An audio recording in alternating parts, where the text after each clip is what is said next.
Dito sa ibabaw ng mundo ay may nagsusulputan na iba't ibang sekta ng pananampalataya. Dahil dito ay marami na sa mga Katoliko ang nalilito kung ano ba talaga ang totoo. Straight to the point! Pagkat ang Diyos natin, Diyos ng pag-ibig.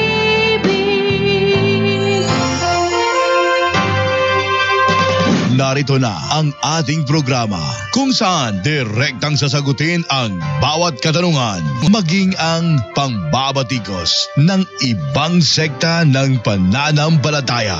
Straight to the point! Straight to the point! Okay, magandang hapon po sa inyong lahat mga puntos, mga ka-straight to the point po natin dyan. At sa gabing ito, may tatalakayin po tayo isa pong video na aking napanood ngayon lang. Hindi ko alam kung matagal na ba itong naipost, pero ngayon ko lang talaga siya napansin. Kaya ating pabibigyan ng panahon upang ating sagutin. Narito po ang naturang video na aking nakita. Play po muna natin, ano po. Ay nagkaroon ng impluensya sa mga taong nagpapanggap na tagasunod ni Kristo. Yan, nagpapanggap daw ng impluensya sa mga taong nagpapanggap na alagad daw ni Kristo. Sino ba itong tinutukoy ni Eli Soriano dito na nagpapanggap na alagad ni Kristo? Hinulaan ito ni Apostol Pablo. So ito ay hinulaan daw ni Apostol Pablo. Basahin natin ang hula ni Apostol Pablo sa 4:1 ng unang Timoteo. So may ginamit siyang unang Timoteo 4:1. So ating tingnan kung sino ang katuparan ng tinutukoy ito sa unang Timoteo 4:1. Ngunit hayag na sinasabi ng Espiritu na sa mga huling panahon, ang iba'y magsisitalikod sa pananampalataya at mga kikinig sa mga espiritong mapanghikayat at sa mga aral ng mga demonyo. Ang sabi ni Pablo kay Timoteo, hayag na sinasabi ng Espiritu sa mga huling panahon, pagkatapos ng mga apostol, ang iba ang wika tatalikod sa pananampalataya. Tatalikod sila sa pananampalatayang Kristiyano. Op. Mukha yatang there's something wrong Atin muna ang silipin ko anong sinasabi doon sa unang Timoteo 4:1 na kanilang binasa. Narito ang kanilang binasa. Yan, ating ilagay sa screen. Ngunit hayag na sinasabi ng Espiritu na sa mga huling panahon ang iba'y magsisitalikod sa pananampalataya. Magsisitalikod sa pananampalataya. At mga kikinig sa mga espiritong mapanghikayat at sa mga aral ng mga demonyo. Okay. Tuloy. Sa pamamagitan ng pagpapaimbabaw ng mga tao na nagsisipagsalita ng mga kasinungalingan na hinirohan ang kanilang mga sariling budhi ng waring bakal na nagbabaga. Ang lalim naman ng mga linyang ito. Ating basahin to sa mas madaling maunawaan. Malinaw ang sinasabi ng banal na Espiritu na sa mga huling araw tatalikod ang iba sa pananampalataya nila sa Diyos. So may tatalikod sa pananampalataya sa Diyos. Susunod sila sa mga mapanlinlang na mga espiritu at tinuturo ng mga demonyo. Okay. So, mga taong ito, susunod sa mga katuruan ng demonyo. Ano kaya yon? Ang mga aral na ito itinuturo ng mga taong mandaraya. So, ito pala itinuturo ng mga taong mandaraya. Sinungaling at walang konsensya. Ipinagbabawal nila ang pag-aasawa.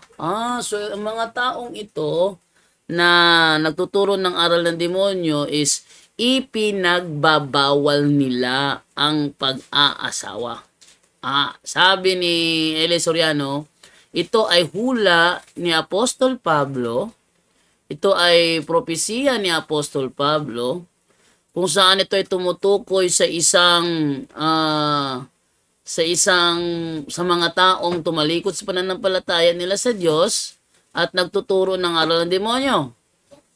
At ang mga katuroang yun ay nagsasabi na ang mga taong ito ay nagbabawal ng pag-aasawa. Okay, nagbabawal ng pag-aasawa kahit na ginawa ng Diyos at ang ilang uri ng pagkain.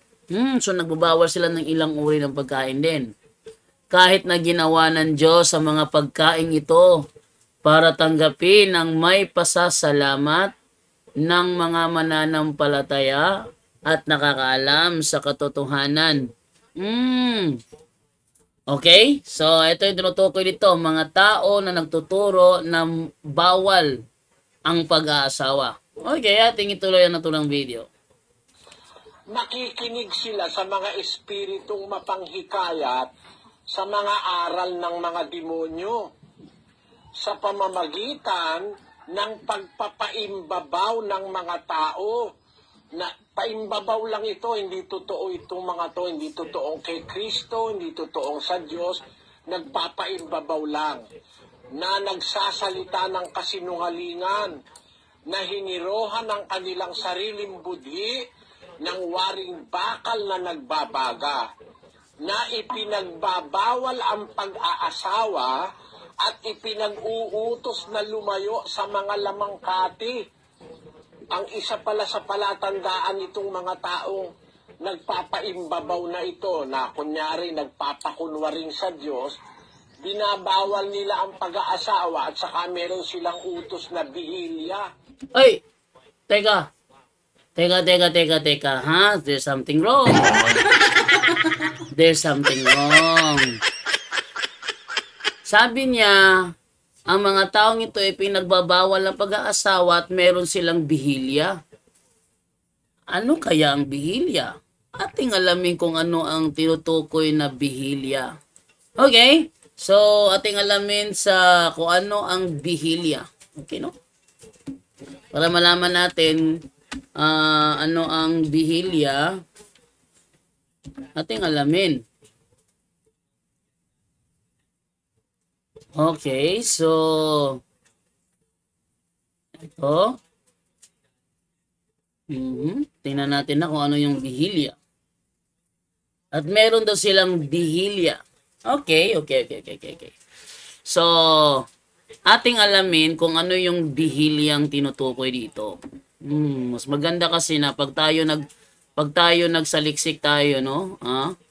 Mas maganda kasi na yung ating pagsasaliksik is tama at hindi gawa-gawa. Meron kasing mga iba kasi diyan gumagawa kasi sasagawa ng sarili nilang unawa.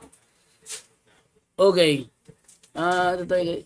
ChatGPT tayo. Ito. Ano ang bihilya? Ating alam ng bihilya. Ang bihilya ay isang salitang hango sa Espanyol na vigilia na nangangahulugang paggising o pagbantay, lalo na sa gabi. Sa konteksto ng Kristyanismo, ito ay tumutukoy sa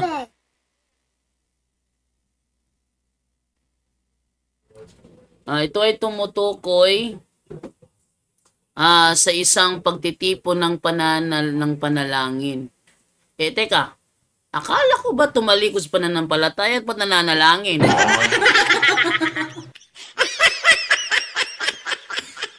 Ano ba namang klaseng argumento ito ni Soriano? Sabi sa unang Timoteo 4:1 kasi, ito ay tumalikod sa pananampalataya. Kung tumalikod sa pananampalataya, ba't mananalangin?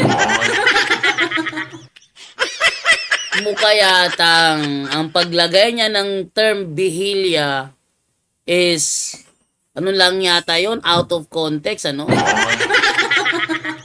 mamaya, ating alamin mamaya kung totoo ba na ang unang Timoteo 4:1 hanggang 3 ay tumutukoy sa bihilya Alamin natin yan mamaya, okay? So, tuloy natin ito. Pananalangin, pagninilay at pag-aayuno. Oh, ba't mayroong panalangin, pagninilay, pag-aayuno? Sabi ni Soriano, tumalikod sa pananampalataya ang mga ito. Sinungaling talaga, no?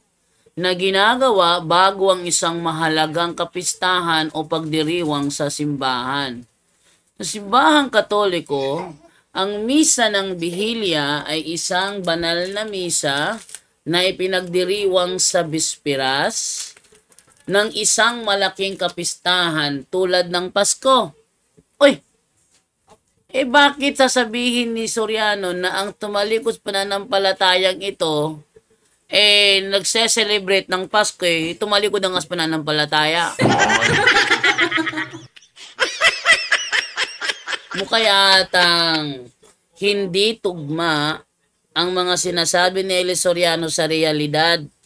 Ito ang problema. Ano po? Ito ang problema. Kung ang tagapagturo ninyo bulaan, ang mga sinasabi hindi na base sa realidad. Tuloy natin. Pagbabasa. Pasko ng pagkabuhay. Oh, ba't siya celebrate ng Easter Sunday? Tumalikod sa pananampalatayang mga ito. Mukha yatang niloloko lang tayo ni Eli Soriano, tuloy natin. At iba pang mga solemnidad. Ang Easter Vigil ang pinakatanyag na halimbawa kung saan ang mga Kristiyano ay nagtitipon. Oh, Kristiyano pala nagtitipon dito Aba naman to si Soriano? Ang turo mali. Nagtitipon upang manalangin. Makinig sa salita ng Diyos. Ay. Nagsinungaling si Eli Soriano. Yun daw mga tumalikod sa pananampalataya, may bihilya. At itong bihilya na ito, nakikinig sa salita ng Diyos. Ba't sila makikinig sa salita ng Diyos? Tumalikod sa pananampalataya. Oy, mukha yatang manloloko yun At ginagamit pa ni SLTV ang naturang video at siya naman nakinig. Alam nyo ba na ang mga sinungaling ay napakahilig makinig sa kasinungalingan? Bihilya. Tumalikos pa na ng palataya, may bihilya. Ano yung bihilya? Nakikinig sa salita ng Diyos. Tumalikod na nga Oy, may something wrong pala dito. Tuloy natin ang pagbasa. At ipinagdiwang ang muling pagkabuhay ni Kristo. O ba't nila pagdidiwang at tumalikod sa pananampalatayang mga ito? Oy, mukha yatang napakamanloloko ni Eli Soriano Si SLTV naman nakikinig sa kalokohan. Ginagamit din ang salitang bihilya sa pangkalahatang kahulugan ng paggising o pagbabantay sa gabi, lalo na sa panahon ng pagluluksa o mahahalagang okasyon. Di ibig sabihin pala, mali. Ngayon, tanungin natin dito ngayon. May bihilya ba? May bihilya ba na tinutukoy sa unang Timoteo 4:3-4? Alamin natin kaya. Meron kaya? Tingnan natin Meron bang sinasabi dito na bihilya? Okay. Oy, tingnan ninyo. Pakita ko sa inyo Yan. May bihilya ba na tinutukoy sa unang Timoteo 4:3 hanggang 4. Sabi to, tingnan natin ang unang Timoteo 4:3 hanggang 4 upang suriin kung may tinutukoy itong bihilya. Na ipinagbabawal ang pag-aasawa at ipinag-uutos na lumayo sa mga lamangkati na nilalang ng Diyos upang tanggapin ng may pagpapasalamat ng mga nagsisampalataya at nakakaalam ng katotohanan. Sapagkat ang bawat nilalang ng Diyos ay mabuti at walang dapat itakwil kung tinatanggap ng may pagpapasalamat. May tinutukoy bang bihilya sa talatang ito? Wala. Ang talata ay hindi tumutukoy sa bihilya o anumang kaugnay nito. Ngak, ngak, ngak. SLTV, ba't ka kasi nagpapaniwala sa mga mali? Ayan tuloy. Sa kakapaniwala nyo sa mali, iniwanan kayo ni Almasora. Siya pa naman yung pinaka-the best mong sandata.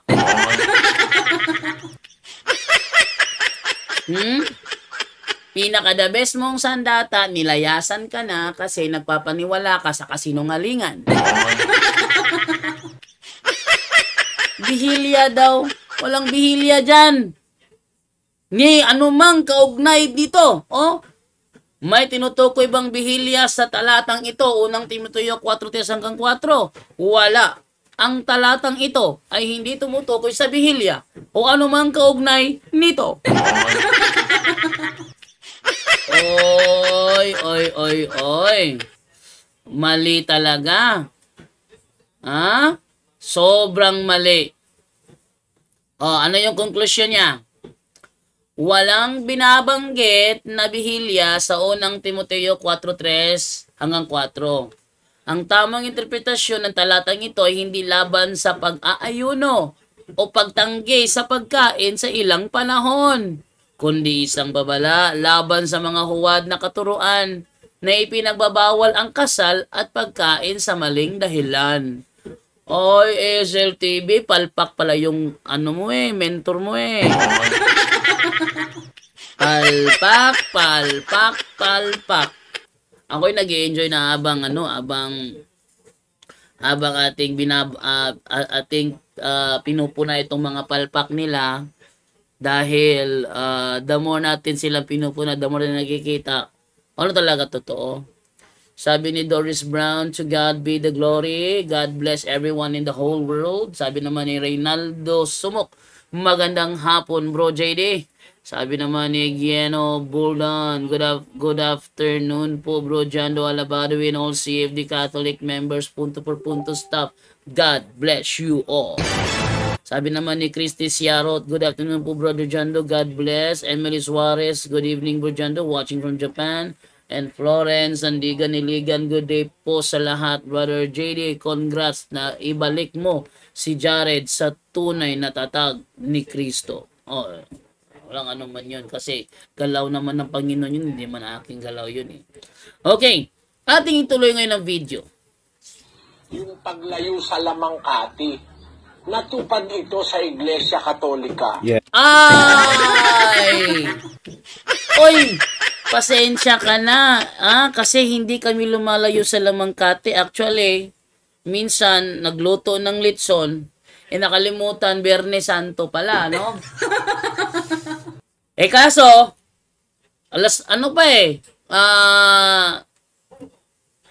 disiplina muna, tigil muna. Anong ginawa? Nilagay lang sa lamesa ang litson. Nilagay lang, at nakaantabay kami doon. Hinihintay namin ng alas 12 ng madaling araw. Pagdating ng alas 12, nilantak namin yung litson. Nasaan doon yung sinasabi na lumayo kami sa lamangkati? Nandun sa harapan namin ng lamangkating yun eh.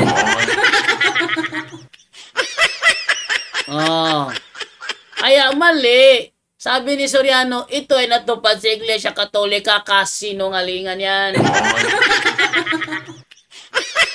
Kasinungalingan, natupad sa Iglesia Katolika, never nangyari yun. Sinong iglesia katolika dito na sa buong buhay niya lumayo sa Salamangkate? Wala. Wala. Palpak. Palpak. Ang sarap ni Esel, no? Si Esel naman yung anuhin natin, yung ating banata naman ulit. Kasi napakahilig nito magpa-rinig-rinig eh. Oh. Ating basahin naman yung natin, yung ating mga comment dito. Okay, sabi naman dito ni Sampaguita Ganda, amen, blessed, happy afternoon po as all. Sabi ni Jervin Reblando, Batubatan, good afternoon. Jagmos, maayong hapon bro JD, watching from Jensen City. Okay. Sabi naman ni Montejo, good afternoon bro Jando, God bless. Luigi Anthony Plyda, gandang hapon bro JD. Tres Karen Ibanez, mayang hapon bro JD. And then dito naman tayo ngayon kay Luigi Anthony Plyda. Sana bro, kayo naman SLTV makipagdebate, baka siya naman bumalik sa Katoliko. Actually, hinamon ko siya. Sabi ko sa kanya, tapos na kami ni Jared, ikaw naman ang isunod ko. Alam nyo, walang response sa SLTV. Pero mas maganda siguro na i-double check natin kung nag-response na ba siya. Tagal ko na hindi sinisilip yun eh. So, tingnan dito kung nag-response na ba talaga si SLTV, Ating silipin, nag-response na ba siya sa ating chat? Tingnan natin kung nag-response na ba. SL TV. Yan. Tingnan natin. Oy! Wala pa siyang response. Sabi ko dito, SL, pagkatapos ng debate namin ni Almazora, tayo naman ang magdebate. At ang kukunin kong moderator ay si Rayan Fuentes ng Baptist. Lumaban ka ha. Ang topic ko, patutunayan ko na si Apostol Pedro ang unang obispo sa Roma. SL, ating i-update. SL, tapos na kami ni Jared.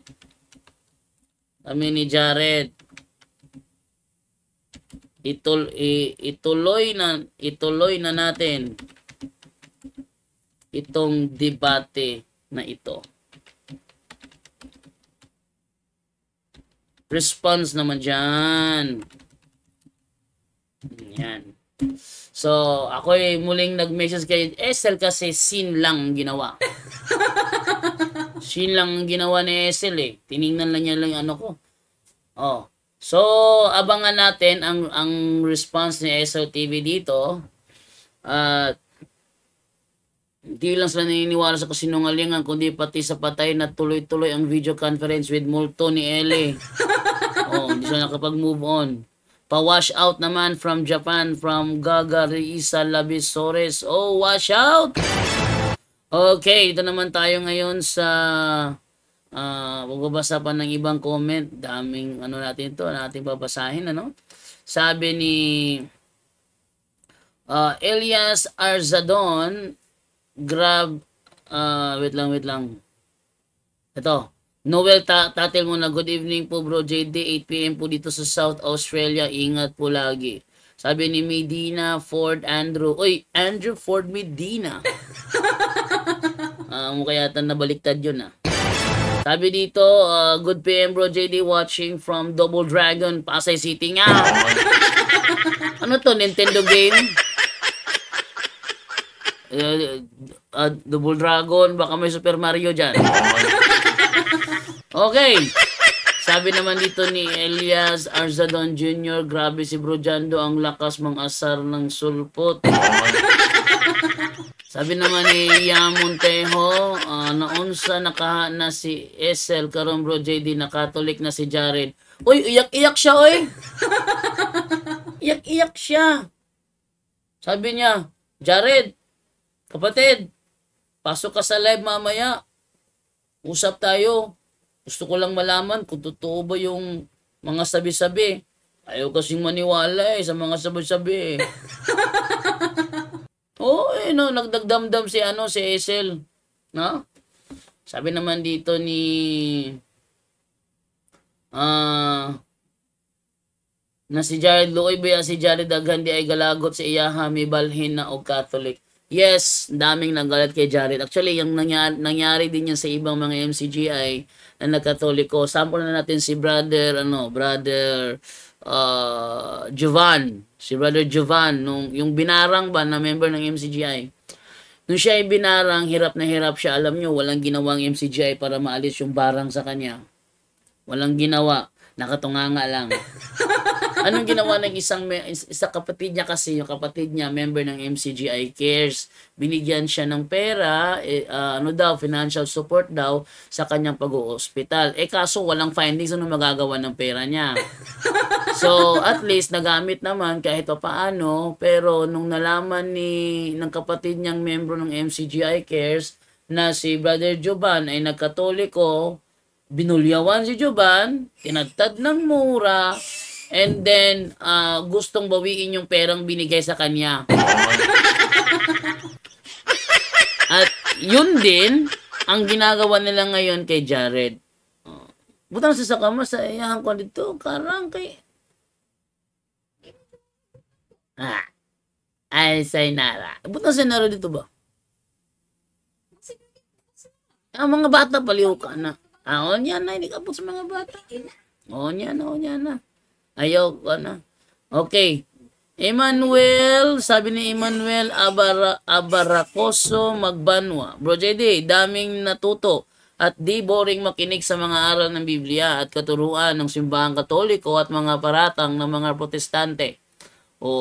Sabi naman ni Ramonito Bendigo Narvasa, maayo pa si Brother Almazora kay karon na kay kaon na lechon. Talaga naman kumakain ng lechon yung MCGI Hindi lang nila kinakain balot. Sila kumakain ng balot. Kasi yung balot kasi sa kanila para lang yung binigti. Binigti na na pagkain. So hindi sila kumakain ng balot. Sabi ni Elpidio Estrada, ako sa wash out, bro. Straight to the point. Sabi naman ni Jean Nueva, salamat bro Jando sa inyong padayon na pagpahayag sa totoong katuruan ng ating Panginoong Jesucristo. Gabi-gabi kami nakikinig ng punto por punto. Ayon, ang asawa kong converted born again. Mas naniwala na talaga siya ngayon at natatawal na lang sa mga sulpot. Straight to the point. Yung sabi naman dito ni Alex Diget, may nga pong bro JD, Gerald Sabala, bro, papasukon mo si bro Jared. Nag-live si bro Jared ngayon. Yung nanay ni bro Mago, napaso daw sa rosary na dala niya. Ito yun? Uy, maganda yun Alex Diget, pinanood ko sila Jared and John Fernandez sa live ngayon lang. Ganon? Kapatid, kumusta po? Sabi ni Angelo Jumel Avila. Okay naman bro, okay naman. Gerald Sabala, nag-react daw yung nanay ni bro Mago, bro, napaso daw sa rosary. Kailangan niya na i-deliverance, napaso sa rosary.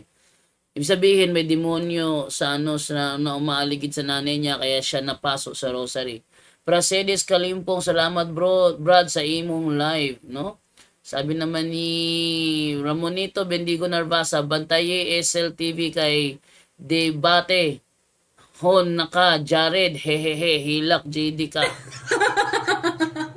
Sabi naman ni Elias Arzadon Jr., hindi din sila kumakain ng dugo ang MCGI. Hindi naman talaga kinakain yung dugo Katoliko hindi kinakain yung dugo. Ang kinakain natin, dinuguan. Para bang ganito? Gata. Di ba? Gata. Kumakain ka ba ng gata? Siyempre hindi. Pero yung ginataan, kinakain natin yun. Iba kasi yung gata sa ginataan. Likewise, iba ang dugo sa dinuguan. Ganon. Okay, ito naman tayo dito. Sabi dito na ni Alex Diget, pangayo ang pick ni John Fernand Bro JD kay gadikit kuno niya Gidikit daw niya ang rosary sa ulo ug nanay niya napasok. Grabe. Anuin ko to. Alamin natin to, no? Mas maganda kasi yung ating makuha yung ano nila, panig nila doon. Okay, ating naman tanungin dito si maayong hapon bro, watching from Zamboanga, Cebu guys, si Rayen Ariston and Raimundo Maburang. Congrats sa iyo bro JD, bro Jando. Okay, thank you po. To God be the glory po. LPG Estrada, ako Sarba. Bro, JD, pakiribat bro yung video ni Canonigo nasa imong messenger bro. Nagsend ka sa ako messenger di ay. Ato subayin to bro, subayin to ha. God bless always, Idol Jando watching from Dubai, from Eva Aragones. Uy, idol niya ako. Okay, ito naman tayo ngayon dito sa isa naman. Okay, ito naman tayo sa Elmer Bitonia. Uy, Brother Jared, tumatawag. Hello, bro! Hello, bro. Yes, bro! May ano nga pala ako balita, bro. Ano yun, bro? Yung mama ni Mago, pag uwi namin nung alauna, bro. Yung ano, yung kapatid ko kasi, pinaglaruan yung rosaryo na Cruz. Ninikip do sa ulo ng mama ko. Yung nangyari, naglagas yung buhok. Ha? Ano nangyari? Naglagas po yung buhok. Ano nalagas? Yung buhok po. Pagdikit po nung Cruz, yung rosaryo. Tapos? Tapos po yung nung pagdikit din po sa balat po. Namula po yung balat. Uy! Tapos? Yun po. Hala. Anong sabi ng nanay mo? Ano sabi ng nanay mo? Wag daw po sa kanya idikit yung rosaryo. Napaglaruan lang po ng bunso kong kapatid. So hindi ka naglagay ng rosaryo? Hindi po. Makulit po kasi yung kapatid ko. Yung bunso kong kapatid. Hala. Hindi napikon yung mama mo? Hindi naman po. Hala. Ano po bang tawag sa ganon? Nag-react sa rosary, ibig sabihin may something wrong sa mama mo. Parang bang may sapi, ganon? Hindi naman sa Okay, hindi naman sa may sapi, pero siguro infested yung lugar na kinatatayuan ng nanay mo at malamang hindi siguro oppressed, pwede din oppressed siya. Ayun, oppressed, pwede oppressed. Hindi naman natin masabi na possession bro kasi pag possession kasi malalaman niya sa deliverance eh. Pero oppressed, malamang. Ano kaya yun? Oppression, natural oppression yun. Parang si ano lang yun. Yung isang handog ng ANC na dinala dito sa Bohol, napaso rin sa cross, ganun din na nangyari. Si Brother Wendell lang unang nag-ano sa kanya, deliverance, and then napaso talaga siya sa cross. And the same sa Brother Darwin, ganun din napaso sa cross yung yung handog ng ANC na yun. Ganun din nangyari, bro. Ganun po ba? Oppressed din yun kasi binarang yun eh. Oppression. Binarang. O grave oppression yun, binarang, kaya yun. Napaso rin sa cross. Magandang balita yan. Sinabi niyo ba kay Brother Darwin yan? Hindi pa? Hindi pa po, bro.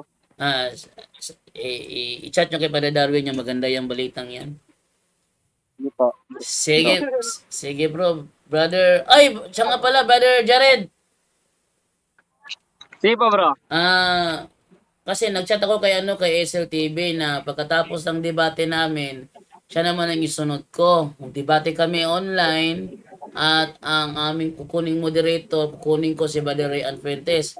Pakisuyo naman bro Jared na sabihin sa kanya na tanggapin yung hamon ko. Sige bro, walang problema. Sige bro, thank you bro. Kumakarap talaga si SLTV, bro. Sige bro, thank you bro. Sige bro. Maraming bro, ingat dyan bro. Sige, ingat din kayo, ingitan kayo dyan. Ayun. So, talagang magandang balita yun. Nag-react sa sacramentals. INC yun ha? INC yun. Nag-react sa sacramentals. Okay, sana po magkaroon din ng CFD dito sa Zambales, sabi ni Florence Sandigan Iligan. Oh, yun.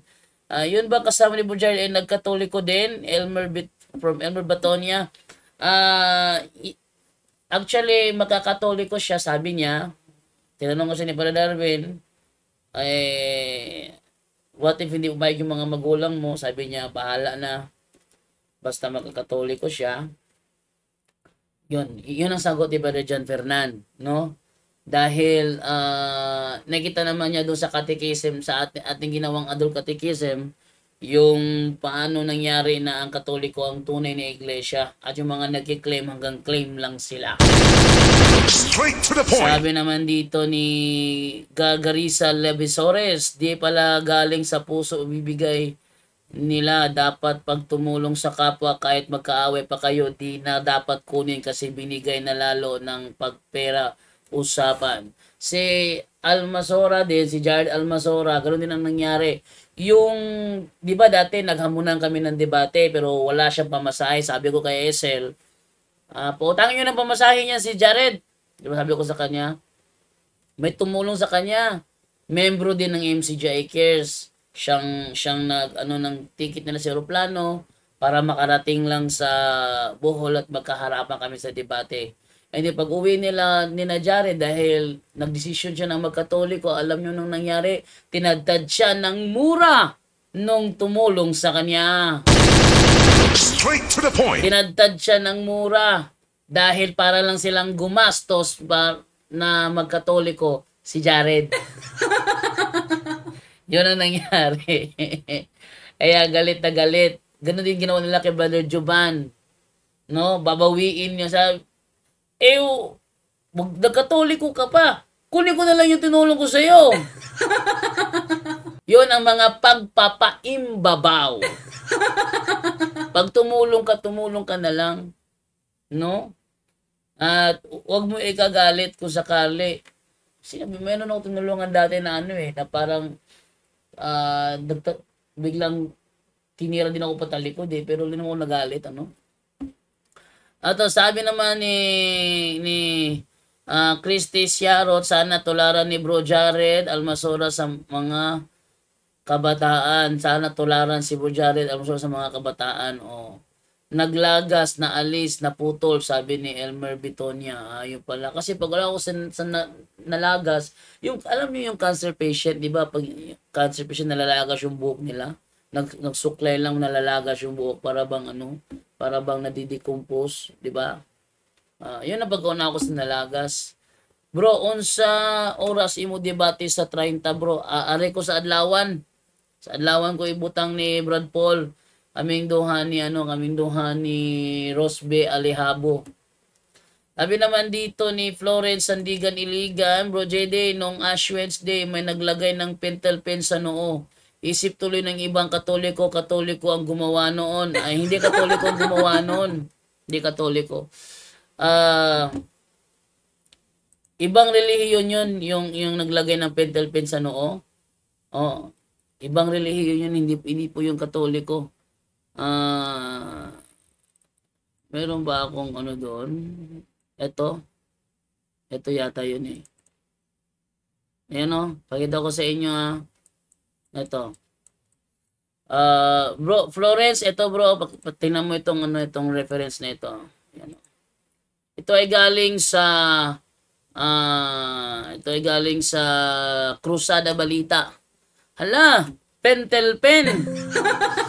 Imbis pentel pen marker ang ginamit ngayon ng grupo ng mga Crusaders of the Divine Church of Christ na itinatag ni Dr. Rufino Magliba.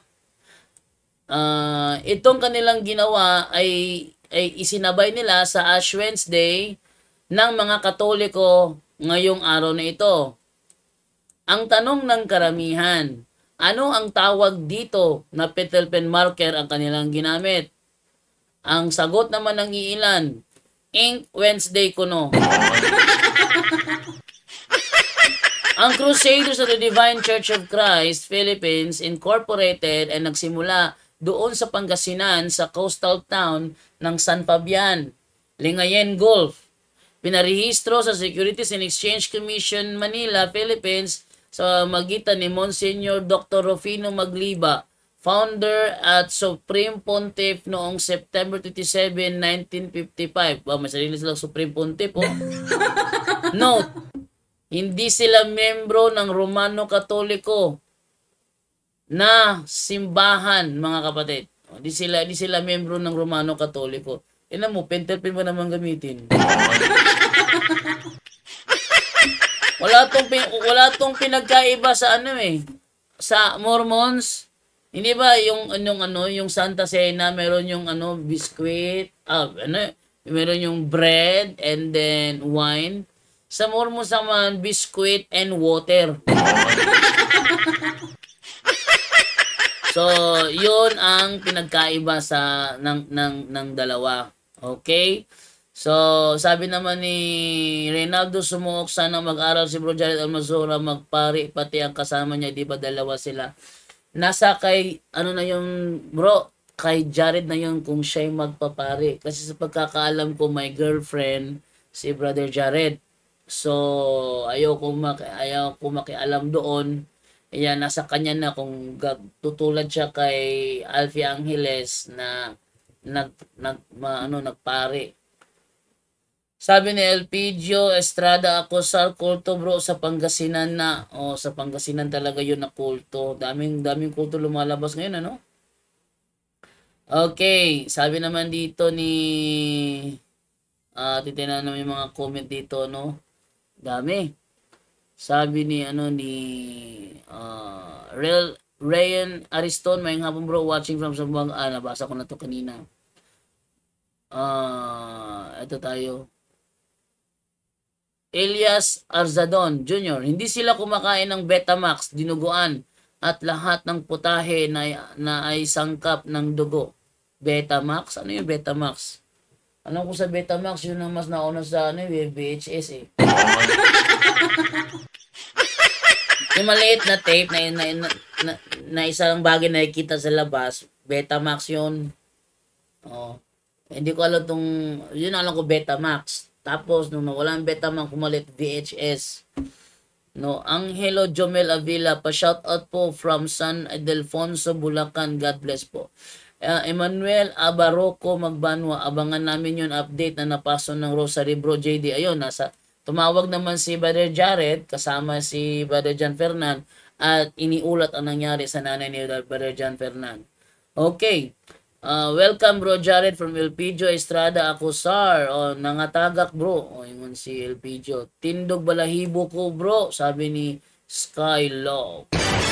Tindog ang kanyang balahibo. INC yung nanay niya. Aldrin Pipito Taytay, katakot pag napasok ka ng cross.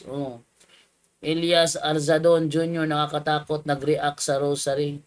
Alex Digit, sabi ni Jared kanina, Bro JD, ayaw niyang tumanggap ng mga stars na bibigay sa kanya, kundi ibigay na lang daw kay Father Darwin para tulong sa nangangailangan. Ang bait ni Jared. Wow. Bait naman. Sabi naman ni Lorna Dayaw kaniya, napahalakak ako sa Pentelpen Wednesday. Straight to the point. Sabi naman ni Helen Satore, magandang hapon bro Jando. Sabi ni Robert Pagaduan, ano po kaya sinabi niya nung maglagay ng krus sa noo? Ewan ko lang. Sabi naman ni Lorna Dayaw kaniya, mas bagay kay bro Jared ang debater. Okay naman. Manatili siyang debater, Galawang Soriano pa rin, pero kailangan pa namin i-figure si Brother Jared talaga sa debate. At syempre dahil nakikipag-diskusyon, yan ang passion ni Brother Jared, pag-diskusyon. So kami nasa likod niya para tulungan siya sa mga diskusyong kakaharapin niya. Okay. Sabi naman ni Jay Anuevas, baka sunod black lipstick na. Ngek. Sabi naman ni Fe Sumugoy Aldrin Pipito Taytay, meaning may masamang espiritu na nananahan sa katawan niya. Pwede rin kasi yung oppress na si brother anong pangalan na nakalimutan ko, Goryong tawag ko doon, Kuya Goyong. Yung kay Kuya Goyong kasi, hindi siya possessed, oppressed lang siya. Pero napapaso siya sa crucifix. No? And then, sabi naman dito ni Monet Victorino, blood ng baboy yata yun. Yung Betamax is blood ng baboy. Betamax, dugo po yun ng manok at baboy kasamahan ng isaw. Akala ko yung nauna pa sa VHS. Sabi naman ni Kaiser Samal po, magandang hapon bro, watching from Prosperida, Lagusan del Sur. Alice Diget, Betax. Dugo yan bro, nabuo, nakaslice at inihaw. Sabi naman ni Angelo Jomel Avila, natatawa na lang ako kay Esel, magpa-deliverance ka na lang Esel. Sabi naman ni Darling May Peñaflor Sibunga, magandang hapon bro Jando, J. Anuevas. Betamax, yung dugo ng baboy na niluto na tapos ginawang ihaw. Yung pala Betamax. Alicia Ekat, magandang hapon po, watching from Hilongos, Leyte, and Almira Bero Pading, good PM, bro, JD, ayun. Ito naman tayo ngayon sa isa na naman, anong meaning, Brad? Anong meaning? Kadasing Rosales, anong meaning daw? Meaning ng ano? Ha? Anong meaning? Rosales, anong meaning? Sabi naman ni ulo ng manok, bro. Elmer Betonia, shout out kay Latigo Umandam na INC na nanonood ngayon sa iyo bro JD. Wow, nanonood sila sa akin. Yan, nanonood sila sa akin. Di maganda. Nanood kayo at baka sakali matuto kayo sa ating programa. Alam nyo, yung mga protestante na laging nag-claim na dahil ginagawa nila yung aral na nasa Biblia, it doesn't mean yun na na tunay na kayo agad kasi kinokopya nyo. Hindi yun ang paraan. Okay, so konting tuloy na lang natin sa video. Baka sakali meron pa tayong makukuha dito sa video ni SLTV na pinost. Try lang natin, saglit na lang. Pinagbawal ang pag-aasawa sa pare. Oy, teka. Pinagbabawal ang asawa sa pare. Pinagbabawal? Pagkakaalam ko nung nandun ako sa Oasis of Love, may nagtok doon pare, may asawa eh. May 3 mga anak. Paano nangyari yon? Siya pala ay nag-aral sa seminaryo. 2 taon na lang kulang, magpapari na siya. Kaso na-meet niya yung kanyang dawan. Nagpakasal sila. Nag-asawa sila ngayon. Nagkaroon ng 3 anak. Dumating yung araw na yung asawa niya is nanghina, nagkasakit, nanghina. And then sabi ng asawa niya na pwede ka nang mag-asawa ng iba. Pero nung namatay ang asawa niya, hindi siya nag-asawa ng iba, bagkos itinuloy niya ang 2 taon na lang na kulang para maging pari na siya. At natapos niya, naordinahan siya, at ngayon pari na siya. So pari siya na may 3 anak. Mga legal lahat ang mga yun. Hindi bawal sa atin ang pag-aasawa. Ang sabi kasi doon ang mga nagtuturong ito, ang mga nagtuturo, so sabihin mo na ipinagbabawal nila sa pare ang pag-aasawa, so hindi mga paring Katoliko ito. Kasi, ayon sa unang Timoteo 4, ang mga taong itong tumalikod sa pananampalataya, ipinagbabawal nila ang pag-aasawa.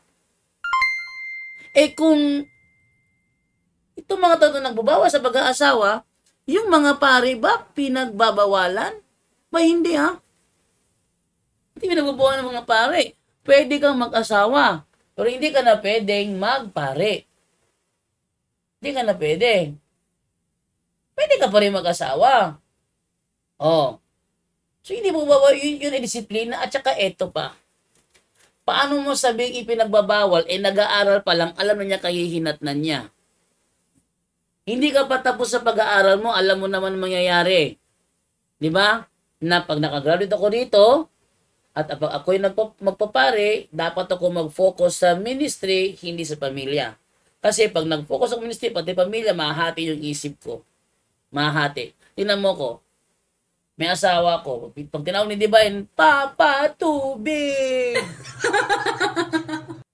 Anong gagawin ko? Iiwan ko yung live para magkuha ko ng tubig, painom si Divine. Oh. Minsan, may talk ako doon sa kabila. Nag-talk ako. Speaker ako dati. Si Divine, lumalapit, inihila yung short ko, inihila. Papa! Hindi ako makapag-focus. Ay, tumama. Papa! Hindi talaga makapag-focus. So, totoo lang. Bakit minsan lang ako nakakapag-live sa Straight to the Point? Alam nyo na dahilan. Minsan, hindi ako makapag-live kasi ginugulo ako ni Divine.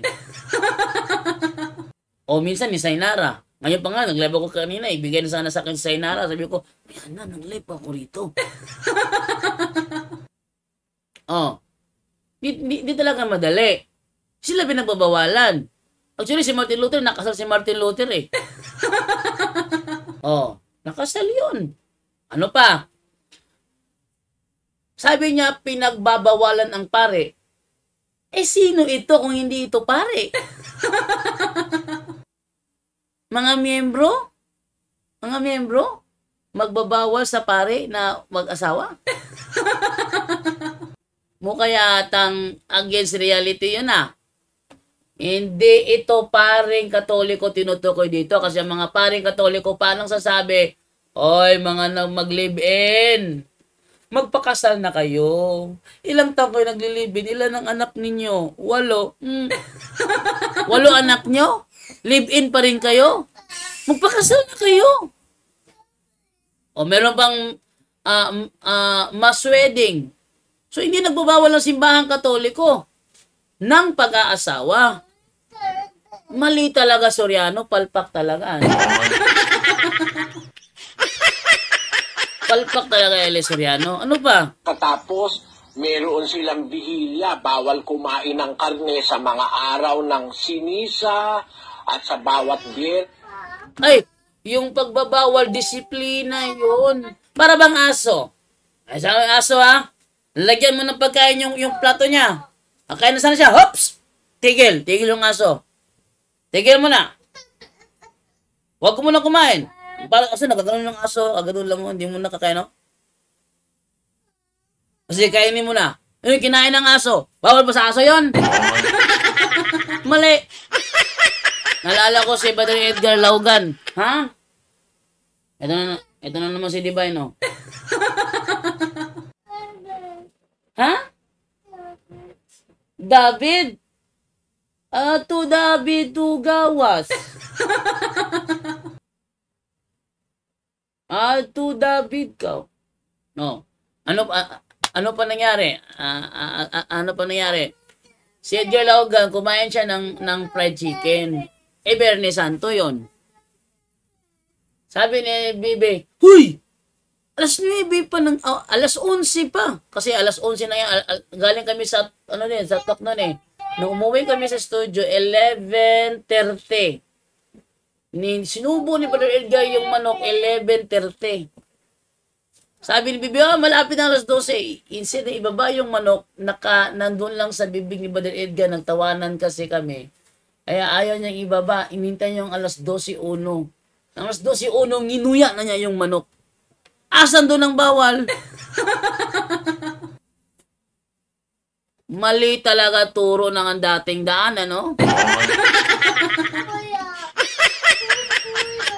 Baka may ang dating daan dyan na gusto magkipagsubo. Ha?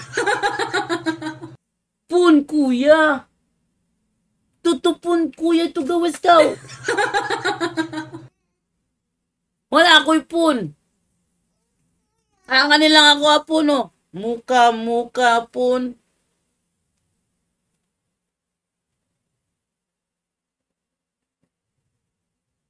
Muka pun. To, bed. To, bed. Hindi nakapokusan eh. Mali talaga unawa ni Eli Soriano, tuloy. Tama. Natupad talaga sa Iglesia Katolika yan. Isa pa to. Natupad daw. Natupad. Palibasa kasi wala kayong alam. Kung natupad pa sa Katoliko yan, dapat sana wala kaming mass wedding. Dapat sana hindi kami nakaranas ng kasalan sa simbahan kung sa Katoliko natupad yan. Palpak. Isa pa tong Esel na ito. Nagpapaniwala sa kasinungalingan. Kaya nung sinugod ko siya sa live niya, aba, pinatawag si Jared para tagagulo. Ngayon, natin ang kasama si Jared. Tayo naman nakisuyo na ipaalam kay Esel na tanggapin yung aking hamon. Patutunayan ko na si Apostol Pedro ang unang obispo sa Roma. Tutunayan ko, Biblia at referensya yan. Ano ba naman to? Okay, so ganito na lamang tayo kasi maingay ang cellphone ngayon. Ba't kasi ano ko pa eh. So ganito na lamang po. Away na po ko sa inyo dahil mataas sa rin yung ating na-record dito.